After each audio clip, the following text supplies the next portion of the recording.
Here we are. Great. Welcome, everyone. Namaste. I'm so happy you're all here in La Ketch. Now, I'm going to say hi, Mystifying Mark. He's wishing Maria a happy magical strawberry moon. And Christine, hi. Hi. Thank you very much. Happy full moon, everybody. I've been up since, I don't know what time, 3 a.m., I think, watching the moon set and enjoying all the very powerful energies. Maria was just sharing me this was the moon at its most southerly, right? You said?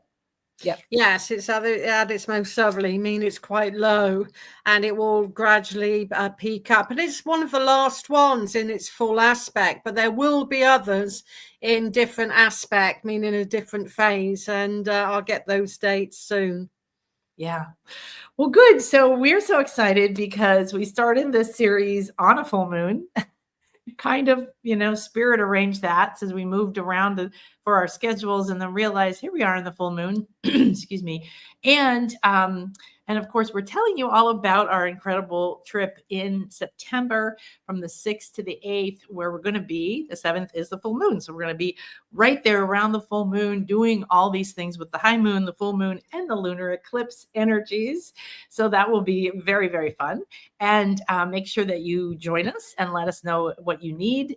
We are over half full, so make sure that you reach out if you are interested. And we're super excited. So I'm going to go ahead and just share for anybody who isn't familiar yet with Maria a little bit about what we're up to. So let me go back here. Okay, good. So welcome here. And if you haven't subscribed to the channel, please do, or come on over to my website, get on the email list so we can let you know all the things we're doing.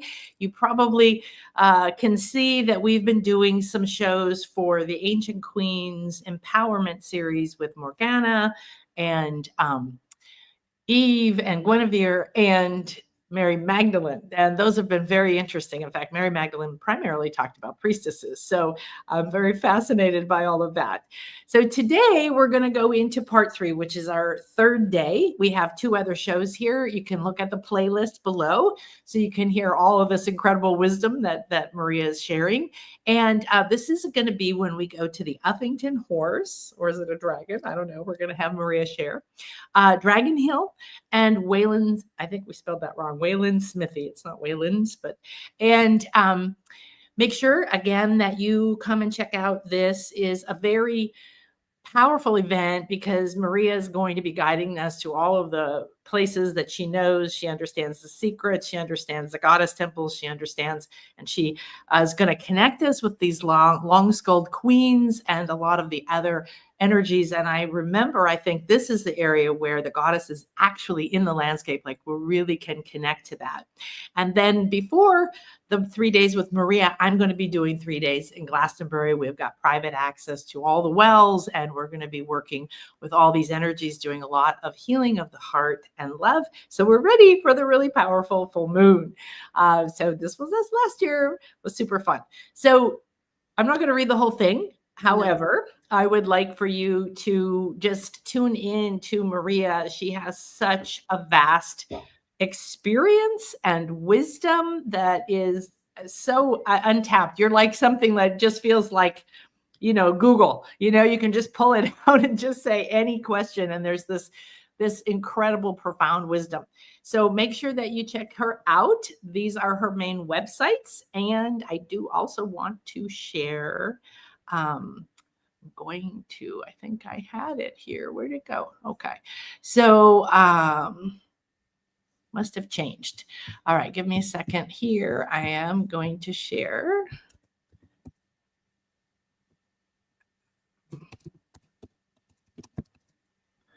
I had it open, must have decided to jump off. Okay, good. So I just want to quickly share Maria's website. She's got 3. Check them all out. And here we go. Perfect. So this is the Avebury experience. And Maria, you just did a Templars tour, right? Yes, that was really good. Looking at the secret encodements of the divine feminine, actually, in the churches. Yeah, wow. So we're going to be doing that on day one, as we talked about at Wells Cathedral. But here you can check out all of the things that she's doing, her college. There's our retreat. Yay. She's going to Malta. That looks just beyond belief. And then I also want to share her event for the Mysterious Universe, because I'm super excited that I'm going to be there. So that's in September also. If you happen to be coming over for this, please stay and come to this conference. So there's going to be at this beautiful place. This church is quite amazing, actually. I went there last year. And I'm going to be sharing about some solar initiation things. We've got David Furlong, Myth and Magic of Ancient Egypt. And the speakers I saw last year were just amazing. It's really fascinating. So you can check out all of that, get your tickets here. And Maria's going to share more about some of the amazing things that she's discovered in the US, which still really blow my mind because I was raised there and nobody said anything about it, right? And then we'll be going on. So that's there. Also, we'll make sure that if it's not below, that you do have the link for that as well. Okay, so let's dive in, Maria. Oh my gosh, this full moon is just amazing. And we did our second show on the new moon. So I feel like we're in this beautiful cycle, kind of flowing in and out. So let's dive in. Take us into the mysteries of this particular area, this Uffington horse, which I know that you've said kind of used to look more like a dragon. And what are the special energies in this area? Well, we're in a place called Oxfordshire when we're looking at the White Horse of Uffington. The White Horse of Uffington is a chalk figure that's been carved into the chalk on the hillside. Intriguingly, you can only see it from above, from an aerial shot, a bit like the Nazca lines, so to speak. But it's chalk, so it's a white horse. And it's one of the oldest hill figures in the British Isles that's said to depict a horse, hence it's called the Uffington White Horse, that relates to the goddess Epona, that was widely worshipped all across the Celtic lands and even by the Romans. She was a fertility goddess, for example, and brought fertility to the land. And clearly she was the goddess of horses, especially the pregnant mare. She was often depicted with that, representing the fertility. And intriguingly, in my legacy archive that I inherited of master dowsers, one master dowser went to Uffington about 80 years ago now and did some dowsing there. He was exceptionally good and found the pregnant outline of the Uffington White Horse. So it's changed its figure over the course of time, according to his work. And I'll be showing that on the day when we go there. It's really a very powerful goddess landscape with Epona. And some people would say it's a dragon as well. It's not necessarily a horse. But if we go to the first depiction of the Uffington White Horse, it's feline. It looks like a cat. So white cats were associated with the crone aspect, Ceridwen, of Celtic mythology fame. She was a shape-shifting hag goddess, very knowledgeable and very wise. So could we say that the first depiction is very feline-like and could have represented a cat and could have been associated to that ancient goddess? I think there's a bit of a mixture of both, because when you look at the outline of the white horse, that seems to have stayed constant. It's the bit below that has changed. For example, in the first depiction, it looks like it's galloping with legs strung out, but now it looks more graceful, as if it's kind of not in full movement. So I think it has changed. I think it has been Epona as the pregnant mare, but I also think that it's been Ceridwen as one of her white cats that was said to would do her bidding and follow her orders, whatever those orders were, as they would follow. So it's had a change in face. It's never been just one thing. It's a bit like stone circles. They change as well. They're not just one thing. They've been added to and then some stones extracted. So it's the change in face of the landscape. It's amazing. So do you think that was natural, or was that something that humans did when they came along, erased this, or? I think the horse figure is definitely a carved horse figure. There's been quite a few ancient ones. Some of them haven't survived, but I think over time, with different goddess worship, different ideas, then the chalk hill figure changed with those different ideas. Yeah, and reflect our consciousness. It feels like it's almost like an evolution, like, Gaia, like Earth, and like the guardians are reflecting the evolution of what we're doing, where we're coming from. So what would be the things that this energy would help with, or what would the ancients have used this area for?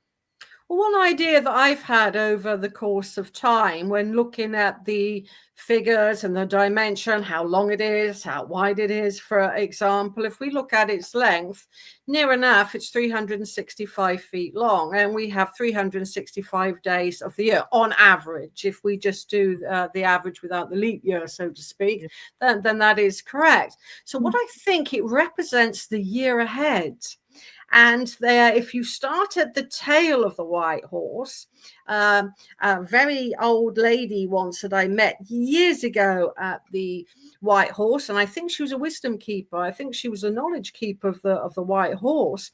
She instructed me to start at the tail and walk in a particular manner across and up the horse, and to be thinking about the year ahead, and it can bring and help with manifestation. The eye of the White Horse is over a very strong type of earth energy. If you imagine it coming up out of the ground, so to speak, rising up, then that is very, very powerful. And again, there's an old saying that if you walk around 3 times clockwise, you can have a wish. But like most wishes in fairy tales, you've got to be very careful what you wish for. Yeah. But what we're seeing here is wishes, manifestation, possibilities. So I think wrapped up in the white horse is this idea of the year ahead, planning, manifestation, divination. And I find that quite a beautiful aspect. And tours that I've taken there over the years have said it's been a beautiful spiritual experience interacting with the white horse energies there, because when we think about the hillside, it is quite magical, because below the white horse, where we're going to go, you have what's called Dragon Hill. What's Dragon Hill? It's a natural hillock, meaning a small hill. That's a term that's an old English term of a hillock, but it's been sculptured to have the top of it made flat as a ceremonial area. Legend has it, because we're in a legendary landscape, legend has it that where the blood of the slain dragon was spilt when St. George slew him, in one myth says so, no grass shall ever grow. And we can just make that out on top of the hill there. And that has been constant. So that's a very powerful area. And it could be it's got its name rather from that kind of aspect of St. George slaying the pagan dragon. But in earlier myths alike, it was said that it was one of the favorite places of Uther Pendragon, the father of King Arthur, and that he was buried there, and his castle is just above the White Horse, which is ruinous today, and it was actually an Iron Age hill fort.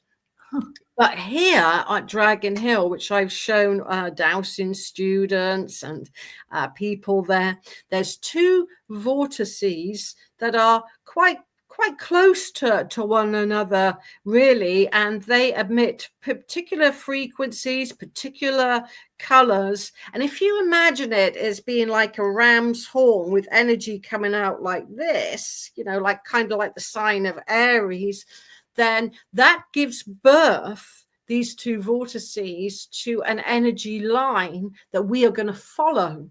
And that goes throughout the Uffington landscape. So it's unique to a particular type of earth energy that we'll be exploring there. That is quite rare, actually. So I think the whole of the landscape was done to this particular energy line, which is more hermaphrodite. It's not male or it's not female. It's the combination of both.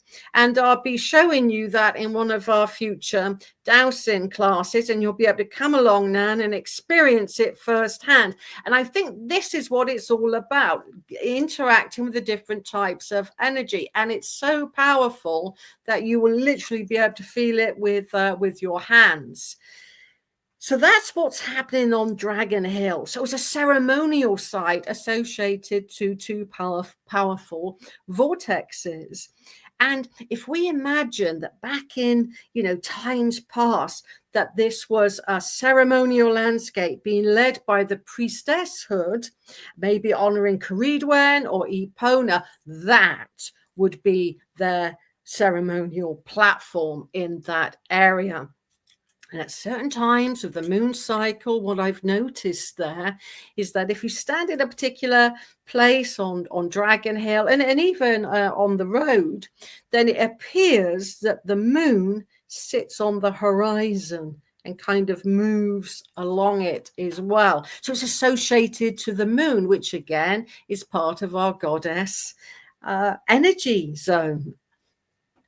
Yes, definitely. So we're going to be there the day after the full moon, right? So there's still the full moon energies. And I know one thing that I had learned from you was how the earth energies, especially the water energies, will react to the full moon, but there'll be a delay, right? There'll be maybe a few days sometimes before the energies shift. So what would be some of the energies that we would be tuning into? Well, the water energies don't associate themselves to the full moon. They are very close to first quarter. So they react 6 days after a new or full moon, to be, correct, so to speak. That's their activation day. So if you imagine that you've got a spiral and a spiral is going clockwise, then 6 days after new or full moon, the day before first quarter, then they go the opposite direction. They recharge and go kind of in the opposite direction, and that can be felt as well. So that's what the water energies do. That's very deep water that is born within the womb of Gaia and is independent of rainfall, that I call yin water. So that's the kind of powerful aspect. However, some earth currents that we'll be able to experience, they do react, the female earth currents, to the full moon, but they're earth energy. So the water energies are 6 days after the new or full moon, and the earth currents kind of expand. The female earth currents expand and become more energetic over the period of the full moon. So it's kind of changing at each phase of the moon. Certain energies will be reacting to that lunar energy in different ways and in different manners. Yeah. And because there's going to be a lunar eclipse on the full moon the day before, what kind of things does that do? I mean, energetically, I understand as far as astrology goes, but in earth energies, how does this felt, or what does it do for? Way back in 1999, I was part of a research team with dowsers all across the south of England. And what we noticed, which was, I think, the ancients knew, for sure, it's like playing catch up with their ancient wisdom, is that actually everything goes very, very still at an eclipse. Very still, as if you won't be able to douse earth energy patterns. That will be for sure. And then a certain period after the eclipse, then it reboots the whole system. So it acts as a kind of reboot. And when I was working with Richard Hoagland, he was very famous for finding pyramids on Mars and Cydonia and other places. And he registered torsion fields around ancient sites, some of which were in your neck of the woods, Nan, around Mexico and other places. He registered a torsion field around them. What's a torsion field? To keep it really simple, like an energetic aura. I think that's the easiest way to imagine it. And at the eclipse, what Richard noticed in his recording of them, and I'll be doing some torsion work for Richard in the near future. I'm just getting all the equipment together. It's quite exciting. Again, it goes really quiet and becomes still, the torsion field. And then, just like the earth energies, it reboots. So it's about the energy field as much as particular energies. Do you see what I mean? It's about the whole energy field of an ancient site, a bit like our aura. And that's quite a moment where we too can be still. And we can work with the earth energies to be still. And then I always like the reboot. I need a reboot every now and again, I can assure you. And that kind of energy boost, that's what we'll be experiencing. So we'll be experiencing calm and then a kind of reboot. And the first phase of Stonehenge, which was noticed by Gerald Hawkins and Sir Fred Hoyle, was an eclipse predicting computer.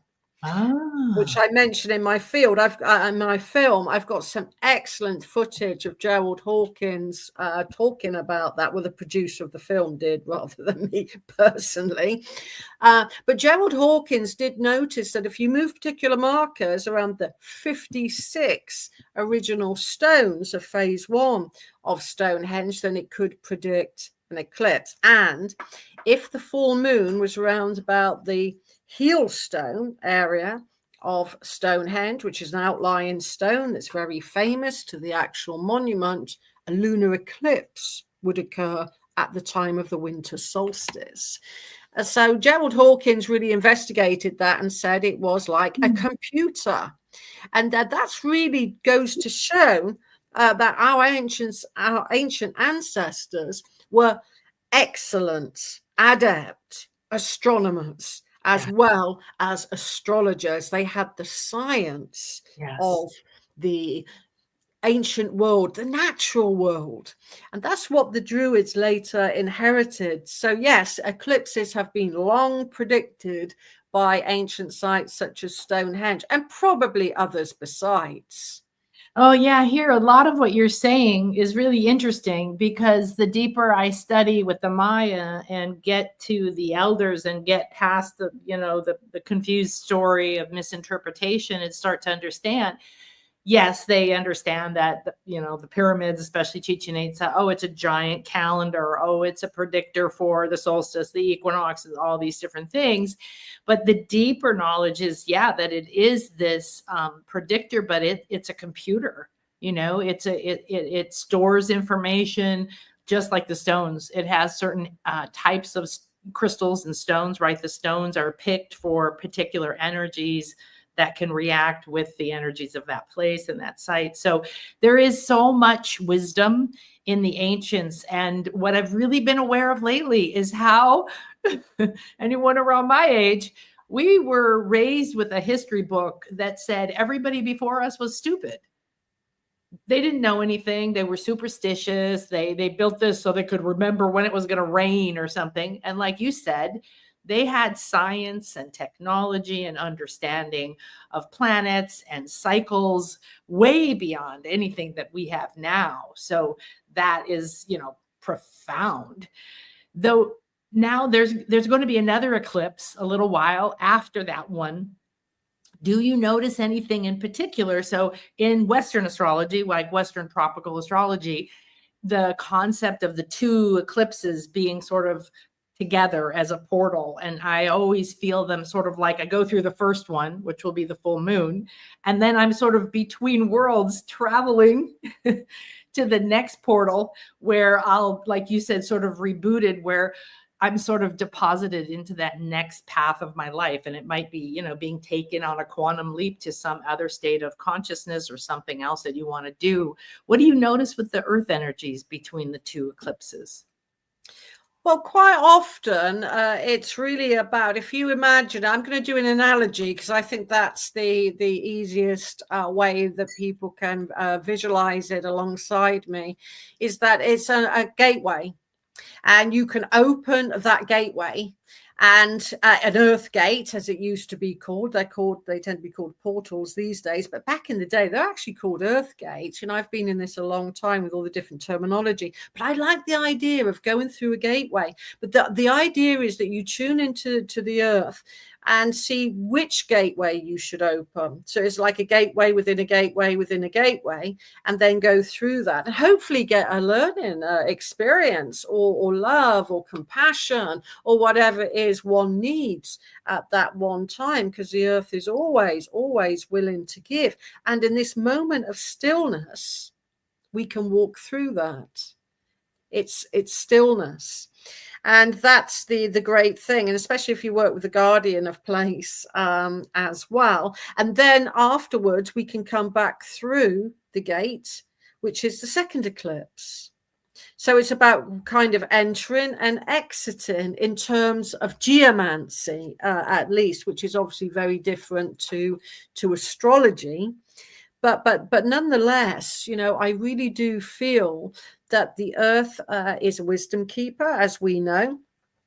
And, the ancients were very aware that the very deep water, which I call the yin water, which I mentioned earlier, is also like an Akashic record of place, because water has memory, and it retains all of the memory of that which went before. So we can tap in as well in that still point of time, especially so. We could do it at any time, but it's just very still, very calm around the time of the eclipse, and tap into the past, our past lives, the past of the people that came before, the ancestors, and the ways of the wise ones. I love the idea of the stillness, the gateways. What it made me think of is like when you go to a lot of these ancient sites in England, you go through farms and you climb up hills, and there's these gates, right, for sheep and things, and yet there's this kind of idea, or I don't know if it's a tradition or whatever, like each time you go through one of those gateways, you kind of have that consciousness, of going from one place to another, one energy to another, one state of consciousness to another. Yes, I mean, it is very much like that. And also with ancient sites, you'd enter in a particular way and you will exit in a particular way. And the same is with the landscape that we're going to get back to, that wondrous, legendary landscape that we will be visiting within the retreat, the land of the white horse, Epona, or Caridwen, the goddess horse. Then we can also go to what's called Uffington Castle, which is above it, which is a Druid ceremonial centre. So we'll be going through different aspects of time. We'll be going to the Neolithic at Waylon Smithy, which I'll discuss in a moment. And then the White Horse, it's Bronze Age. Just after the Bronze Age, you had the Iron Age, which was the age of the Druids. And we can go into that hill fort through an entrance, through a gateway, to carry on our theme like that, and walk around the site. And you'll notice that it was probably an astronomical viewing center as well as a ceremonial site, because the big bank circle that used to gleam chalk white creates a false horizon line. So you'd be able to see stars rising and setting against that white chalk black bank, which would have been especially helpful in the night sky to literally kind of be a viewing point above. So that's a very powerful place, and it's again associated with Uther Pendragon of King Arthur fame. He was said to have resided there at particular times of the year. So we'll be able to walk from the Uffington White Horse to Uffington Castle. We'll be able to explore the female earth energy there, which is called Ellen, and we'll be able to interact with with particular earth energies there. So she flows in through one of the entrances, which has been documented by many other researchers as well. And Waylon Smithy, what's Waylon Smithy? That's a kind of a strange name.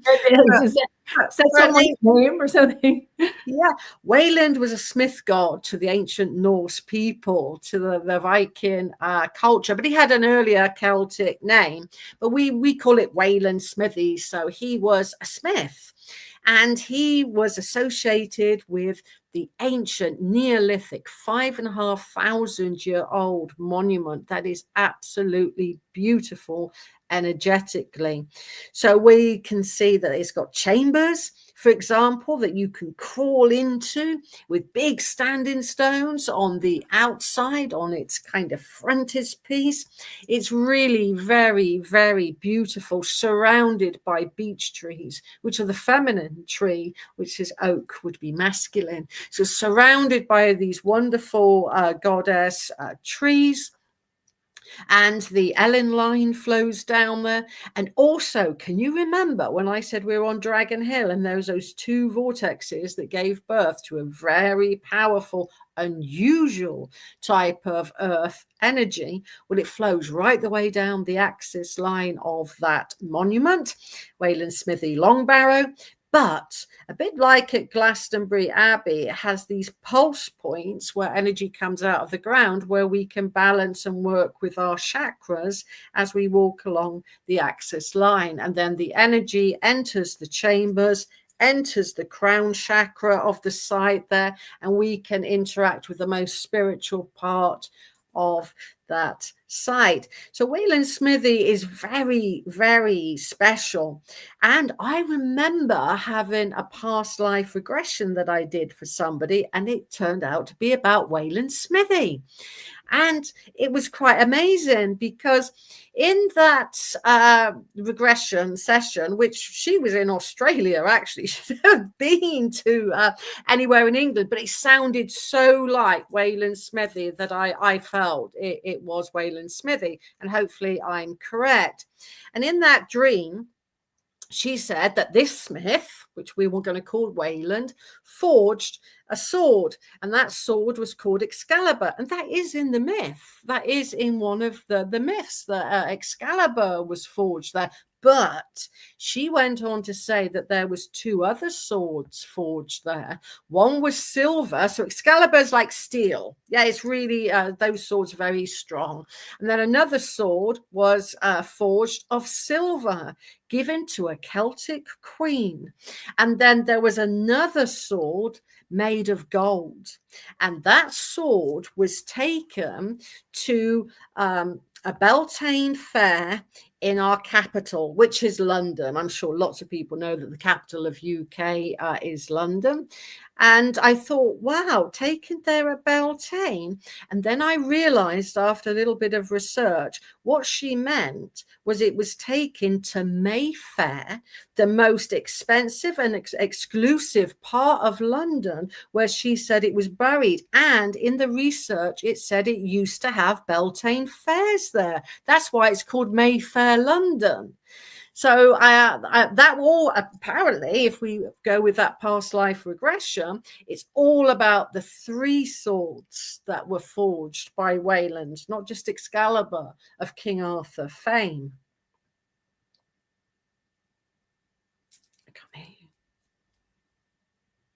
Where do they say the other ones are? Well, there was the silver sword seems to have been associated with symbolically or actual with a lost queen. I think that would probably be something like Boudica, which she was an Iron Age queen. Could be possibly her or one of her daughters. That seemed to be a good lead and a link after the regression in another regression, to be fair. So I think, yes, I think that's in the landscape as well. And that was described as being smaller. So that could have been a ceremonial sword, because ceremonial swords are much smaller, and they aren't often used for warfare, they're for show, they're like ceremonial. So I think the silver sword was ceremonial because it would have been made of silver as well, and quite ornate. Not strong. Yeah. And reminds me of the common thing for priestesses, goddess women, herbalists, all, you always have your knife, you always have your mine's about that big. So I don't think it's sword like, but I can, I could see that. That one really glows. It feels like it's like shining, like something calling. I don't know if it's waking up or what. And the three, all of the different ideas behind three. What do you know about that idea of the three, and where might Excalibur be, or is there a consensus on where Excalibur is?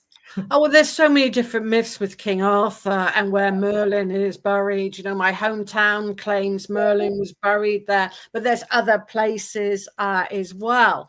What I sense, though, is the swords should have come together at some point, come together, because I think they represented things. I think the sword of steel, like an Excalibur sword, I mean, King Arthur did fight the Saxons. He didn't want the Saxons taking over England. So that represents defense and protection.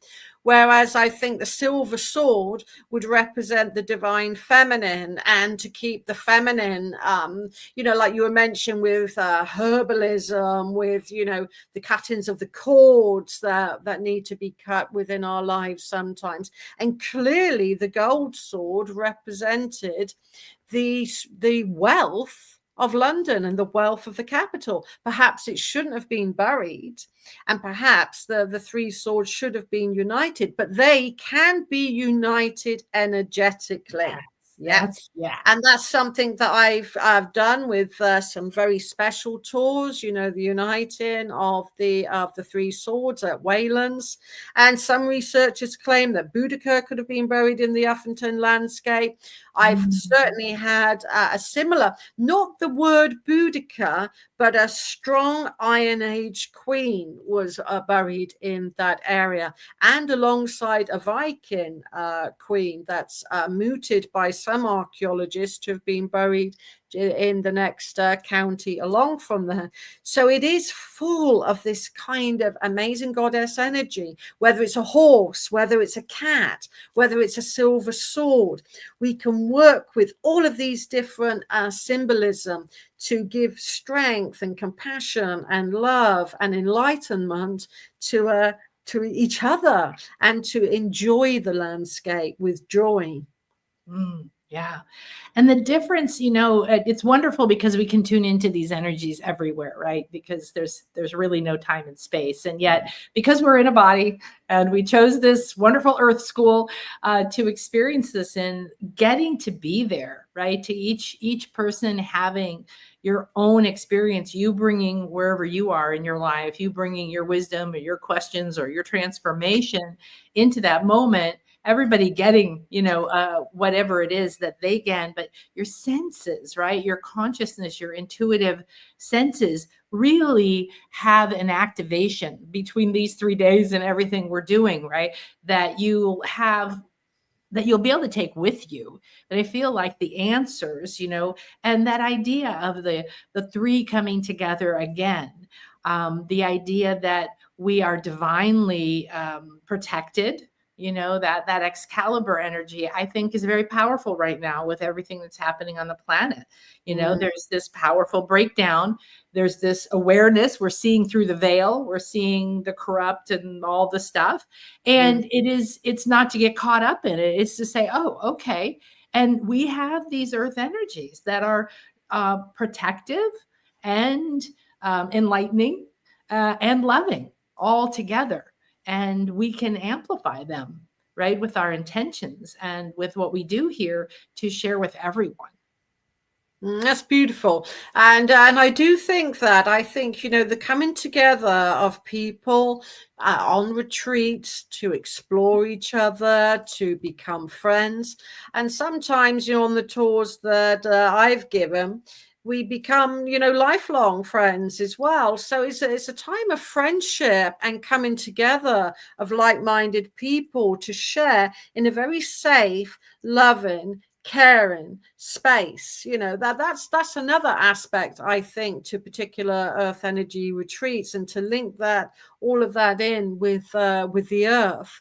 And also, when we go to different sites, because when we go into Stanton Drew, which we've covered, which is going to be the kind of goddess temple as well, and discover the long lost feminine side of Stonehenge with the lunar associations, and how the moon could create a light show at Stonehenge as well. They calculated with a mathematician and a sacred geometrist called Richard Cardrew that I have in my book. We'll be going from one site to another and explore Waylon's as well. And what I love about Waylon Smithy is it's literally like Stanton Drew, but more so it's in the countryside. It doesn't have facilities. It doesn't have shops. It's not kind of too touristy, because it doesn't have shops where you can buy souvenirs or things like that. But we can walk the landscape. And this is a bit of a fun fact about Dragon Hill and Waylon Smithy. When I was sort of, in my 20s in the 1980s, one of my favorite singers was Kate Bush. I loved Kate Bush. I dyed my hair her color and all sorts. And one of her records about Wilhelm Reich, cloud busting, that was filmed at Waylon Smith. One part of it was filmed at Waylon Smithy and Dragon Hill, especially Dragon Hill, actually. More so, and you get a kind of little brief across.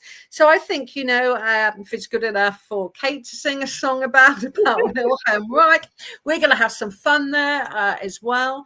And Nan is always very beautiful at giving the meditations and bringing people together in that land as well. So I'm really looking forward to experiencing that as well. So I think it's going to have some wondrous moments within the days that we will be spending together, and you will love these sites. Trust me, you are going to fall in love with them, and that love will last a lifetime as well. There's no divorce with these earth energies or places, because you fall in love with them, and they stay in your heart space and in your heart mind for forever and a day. Yeah, definitely. I feel that way about so many sites. There's the different pyramids here in the Maya land. There's one in particular that's called the Sacred Feminine University. It's quite large, excavated a lot. And when you enter, you first see the Pyramid of the Moon. They call it the Pyramid of the Seer and the Magician, but it's covered in moons. It's the feminine pyramid. And from the minute I got anywhere near it, my heart actually started to say, oh, my beloved, my beloved. Like I was reuniting with a deep love. And it's still that way. So I understand exactly what you're saying. You might not be like, oh, I had a owie on my toe that day. It was hard, but this is deeper, right? This is a deep reconnection. And to me, I know you are too. We love sacred sites. We love to visit them. And of course you can visit them and I see the people, the tourists coming through and worried about their lunch and not really being present, intentional, understanding the deeper energies. And yet I'm grateful that they're coming through, picking something up, some seed, but going there like this is profoundly different. Preparing, talking to the land ahead of time. I'm always speaking to the land. I know Maria does too, as a druid. We're talking to the guardians of the land. We're asking permission. We're telling them we're coming, and we're coming with peace, and we're coming with love, and we're calling on these ancient wise ones, whether it's a stone or a moon or an ancient goddess or queen. And that makes all the difference in the world. I've seen the profound difference in coming to these places. Even if you've been there like, oh, I've seen that before, this isn't going to be the same. This isn't going to be the same. So, and then isn't there something we're going to go eat at the White Horse. Is that right? The pub? Oh, yeah. And We're there's going to have, something there too that's special. yeah, we're going to go to a really beautiful thatched pub, inn, as they're often called over here, because we used to stay inside their inns. Yes, it's really beautiful. And then if we do have time, which I'm sure we will, there's what's called nearby the Blow-in Stone. And the Blow-in Stone is where in the times it's said of, where there might have been the Saxons invading, or someone was coming into the landscape. They blow it like a horn that would make a very large, sound. I mean, they used to use church bells like that as well in medieval times to warn of, some impending problem. So we could visit the Blow-in Stone as well. It's in somebody's garden at the moment, but they give you permission to go in. I've never got a sound out of it, and I will be very, very impressed if anyone. That's our challenge. Yeah, absolutely. Go for it, and I'll love to hear a sound, because I've tried again. I just can't get anything. So we'll have, after all these energies in the earth and going to all these places, we will come there and we'll just draw that energy of those swords and all those ancients and have them bring up, and we'll do a little video. So we'll see, so we make sure we get it if somebody does that. Reminds me here, the Maya use a conch shell, Yes. They cut that open, and it's a very powerful portal opener too. So I love that so much. So, well, before we close, I want to just ask you to, we're review again, like a little bit, like the first day we're going to be at Stonehenge private access in the morning. And in the first show, make sure you watch it, because I've listened to it 3 times.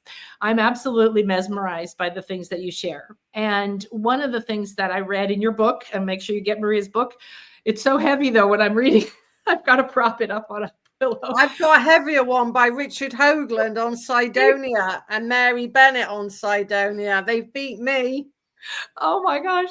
But the idea, because this is becoming very, at least in my reality, this is becoming very prominent, that not only were we not told in our history books that there were a lot more priestesses, a lot more women, a lot more queens, a lot more women pharaohs, pick the culture, okay, across the board. We're discovering that now. You mentioned how they found these shaman that were buried at Stonehenge, and they were buried with women shaman, and that it was clear to you from how they were buried that they were equal, but they were either not mentioned, or they were just like, oh, and then there was a wife, Yeah.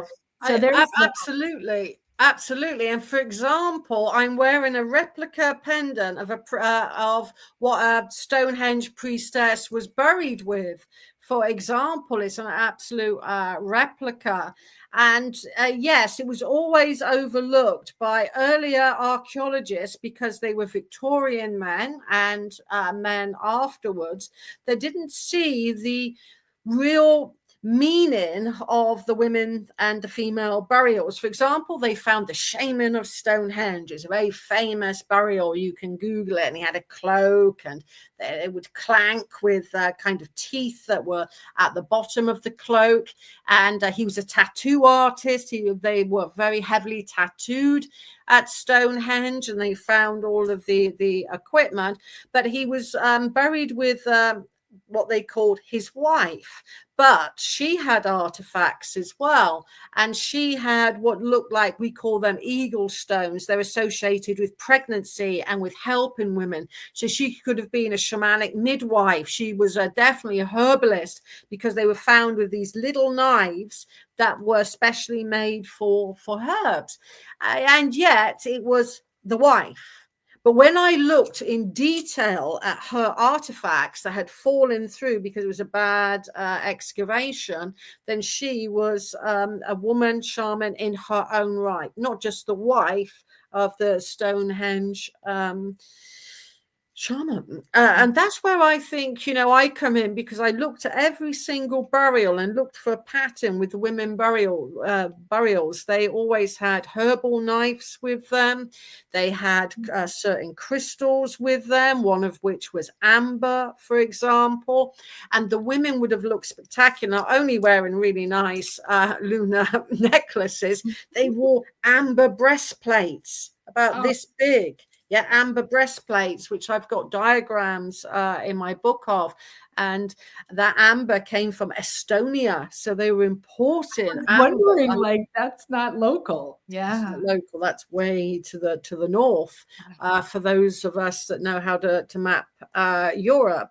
So so they were importing amber, and they were making them into breastplates. And the magical properties of amber, which is where we get the word electricity from, electra, that comes from the word amber, because if you kind of rub it with, say, wool, for example, it has a static effect. Sometimes I don't comb my hair because it's so curly and wild. But if you do comb your hair, sometimes it gets static buildup, doesn't it?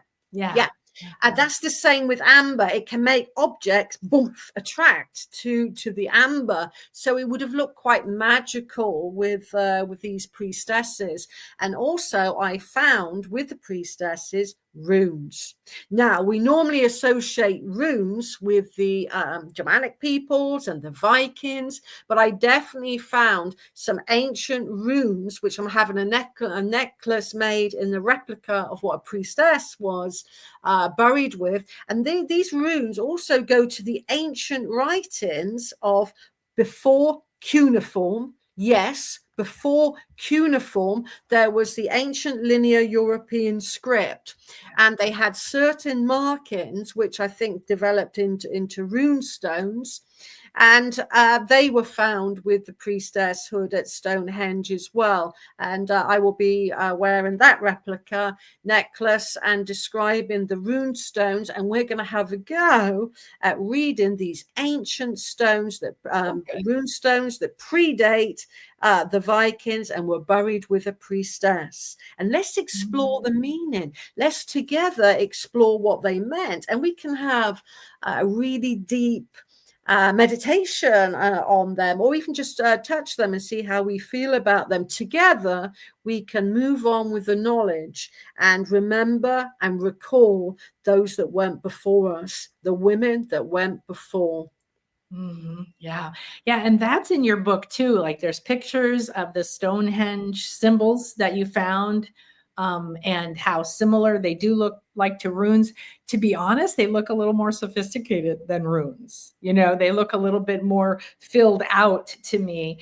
But all of these symbols, they carry a frequency, right? They carry a memory, and they're almost like a key that, like you said, divination is one of the natural skills of the divine feminine, right? That means divine communication, and then having something you communicate through. Maybe it's the stones, maybe it's a ceremony, a meditation, maybe it's oracle cards, whatever it is. You have a particular agreed upon communication, right? So what I find is that symbols have fascinated me for decades, and the deeper I go into the Mayan or whichever culture it is, that these symbols have depth and meaning, that they've not lost their power, but we lost our memory of that power. And so this could be, for many people coming, a calling, right, back to your soul lineages, or for some kind of a key code or a trigger that you might receive that could open something for you. So beautiful. Oh my goodness, I'm so excited.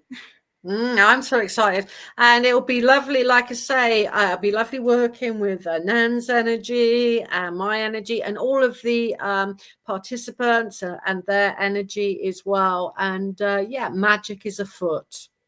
Yes, magic is afoot, right? Hi, Grace. So Grace says hi. I can't wait to be standing there with you, with both of you and my sisters. Grace is coming. You probably met her last year. She was at the Glastonbury conference. And hi, Christine. So again, if you want to join us, please reach out. I'm happy to chat with you about whatever it is that you have a question about. the logistics, everything is on the page. There's the page there, but I'm more than happy to help. And I do have accommodations in Glastonbury reserved. They're not included because a lot of people want their own or have their own or are coming from somewhere around. So we made this as affordable as possible. We really felt that it was important in this moment to bring as many people here, to say this is an opportunity, because everything is moving so quickly. Oh my goodness. I mean, so quickly. And when you understand time and how fast we have these opportunities, and it's not that, if you miss one of these, the world will end. However, there are these doors opening. There's these portals opening, earth gateways opening, right, that are calling us back to the wisdom that needs to rise right now. And having the wisdom that you bring is such a blessing. I feel beyond honored to do this work, and I get to do it with you and to bring all of you together. So please join us. And again, take a look at all of the things that we've talked about in these last 3 shows. There's just a wealth of information, even if you're just interested in what is underneath these, because everybody's heard of Stonehenge, right? And we get to go inside. We get to go inside the circle, so we can really feel those energies with the goddess of more knowledge about that site, but the whole landscape. And to remember that one of the problems, I think, right now is that sense of separation we have from each other, that somehow we're different, that there's something to fight, that we're not united together on this journey. And that is a reflection of all of this. It doesn't matter through time. We're in a time of unity. So we've got the goddess energies, and then we have the balanced energies that you talked about. Some of these places have. So we'll be able to bring all of these in and weave together some kind of new tapestry, some kind of new awareness that is for you and for anyone in your life as you move on through it. So thank you so much, Maria. Happy full moon. So we were talking about how this is called the strawberry moon, but that's kind of a farmer's thing. And are there any energies in this particular full moon that people can, because we're 10 hours or so past the peak of it. And you said earlier, this is a low energy or low. Oops. Southerly, the moon's most southerly moonrise. Yeah. So, and is that got any energies with the idea of south in terms of a wheel or an element? Not well. You could put that onto it actually, but what it is, it's kind of in the 18.61 year cycle called the moon's metonic cycle. That you have it where the moon is at its mid swing. That happens every 9 years, and certain stones are aligned to that. And then you have certain ancient sites that align to the moon's most southerly major. We're in the major part of that. Then you have a minor southerly moonrise as well. So we're in the major southerly moonrise. And I think that the sites that are activated by this, when they have certain stones aligned to them, and we find that in ancient sites. I discovered the lunar aspect of Avebury, for example. So yes, I think we can really tune into this. And it's I remember being the guide. It was wonderful, to Dolores Cannon, and she said about looking back 18.61 years and letting go or exploring about what we did in that era to move on into a new era, so we can use it that way, which is quite poetical. And it's a wonderful sight to behold as well, especially when you're standing at a sacred site. For the moon's most southerly, I was in Callanish in 2006, seeing the moonrise there, and that was very wonderful. And I hope to be looking at that again with guests when we're at the full moon and exploring that with everybody. That would be wonderful as well. Absolutely. All Cool. right, good. So make sure you check out all of Maria's sites, join the Mysterious Universe as well, and let us know any of the questions you have. Thank you so much again, Maria. Blessings, everybody. Thank you, Mark and Christine and Grace and everyone. Sorry if I missed Bye, anybody. Mark. And have a beautiful, beautiful and blessed day. Enjoy all these energies and everything we've stirred up. I feel like they're all around us. Boudica and all of these beautiful energies are sort of stirred up as we were talking to them, and they'll be here to walk with us on this beautiful day. So thank you, everybody. Namaste. Take care. Bye-bye.